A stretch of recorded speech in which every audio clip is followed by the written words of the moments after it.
Бұл бейнеде сіздерге Пайдакс брокерін қалай толтыру керек, яғни ішіне қалай қаражат салу керек екенін көрсетемін. Өте мұқият қарап отырыңыздар. Әуелі Пайдакс брокеріне кіреміз. Кіргеннен кейін толтыру деген батырманы басамыз.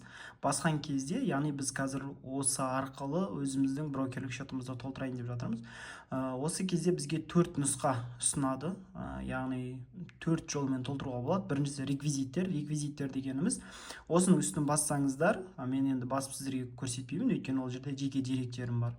Реквизиттер дегенді бассаңыз, ол жерде сіздің нақты счетыңыз көрсетіледі. Сол счет арқылы кез келген өзіңіздің банкіңіз арқылы, мүмкін Халық банк болар, мүмкін Каспий болар, сол арқылы сол реквизитке қаражат саласыз, сол кезде сіздің Пайдакс брокеріңіз толтырады. Бұл бірінші тәсіл. Екінші тәсіл банктік карта деген. Енді банктік карта деген кез келген банк картасы арқылы толтыруға болатын тәсіл. Бұл жерде яғни қараңыз, банктың комиссиясы 3% екенін ескеруіңіз керек. Яғни сіз кез келген банктың картасы арқылы толтырғыңыз келсе, Пайдакс брокерін, онда банктың комиссиясы, яғни кез келген картаны енгізсеңіз 3% ұстап қалатынын еске алыңыз.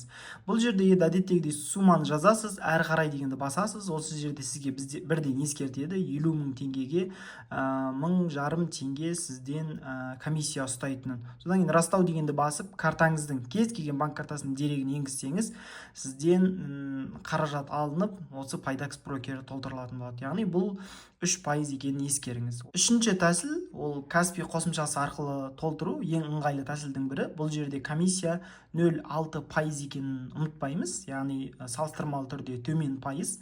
Ол үшін Каспий арқылы толтыру дегенді басамыз. Басқаннан кейін бірден Каспийге өтеді, және біздің осы жерде және жеке сәйкестендіру номеріміз көрсетіледі. Осыдан кейін төлемге өтеміз, к оплату деп өтеміз. Осы жерде біз өзіміздің суммамызды көрсетеміз. Мысалы айтайық, мысалы 1000 теңге болсын, 1000 теңге көрсетеміз, к оплату деп өтеміз, және осылай Каспий Голдтан алынатынын растаймыз. Растағаннан кейін міне осылай біздің толықтай төлеміміз өтті. Қазір осылай біздің Пайдакс брокеріміз бірден толтырылады. Яғни міне қарасаңыздар, жаңа 1000 теңге салдық, енді 6 теңгесін комиссия алып қалды, 994 теңге түсті бізде.